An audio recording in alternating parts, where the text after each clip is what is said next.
പാലക്കാട് ചിറ്റൂരിൽ വീണ്ടും മന്ത്രി കെ കൃഷ്ണൻകുട്ടിയെ മത്സരിപ്പിക്കാൻ ഒരുങ്ങിയ ഒരു വിഭാഗം ജനതാദൾ നേതാക്കൾ. തദ്ദേശ തെരഞ്ഞെടുപ്പിലേറ്റ തിരിച്ചടിക്ക് പിന്നാലെയാണ് മണ്ഡലം നിലനിർത്താൻ കെ കൃഷ്ണൻകുട്ടിയെ തന്നെ മത്സരിപ്പിക്കണമെന്ന ആവശ്യമുയർന്നത്. എന്നാൽ ഇനി തെരഞ്ഞെടുപ്പ് മത്സരരംഗത്തേക്ക് ഇല്ല എന്നായിരുന്നു മന്ത്രിയുടെ നിലപാട്.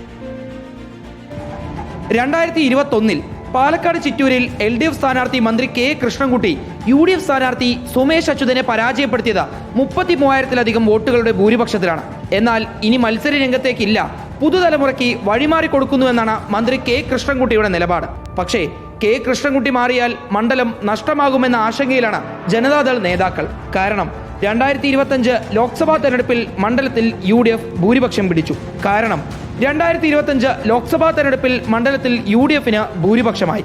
തദ്ദേശ തെരഞ്ഞെടുപ്പിൽ ചിറ്റൂർ നഗരസഭ, കൊഴിഞ്ഞാമ്പാറ, വടകരപതി തുടങ്ങിയ പഞ്ചായത്തുകൾ UDF പിടിച്ചെടുത്തു. കണക്കുകൾ പ്രകാരം തദ്ദേശ തെരഞ്ഞെടുപ്പിന് ശേഷം LDFന് ചിറ്റൂരിലെ ഭൂരിപക്ഷം 6,000-ലേക്ക് താഴ്ന്നു. നഷ്ടമായ വോട്ടുകൾ തിരികെ എത്തിച്ച് മണ്ഡലം നിലനിർത്തണമെങ്കിൽ കൃഷ്ണൻകുട്ടിയെ മത്സരിപ്പിക്കാതെ സാധിക്കില്ലെന്നാണ് ജനതാദൾ നേതാക്കളുടെ വിലയിരുത്തൽ.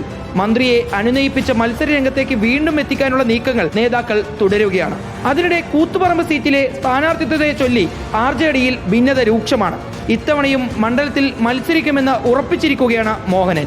എന്നാൽ 2011 മുതൽ കൂത്തുപറമ്പിൽ മത്സരിക്കുന്ന KP മോഹനനെ മാറ്റി നിർത്തണമെന്നാണ് ഒരു വിഭാഗത്തിന്റെ ആവശ്യം.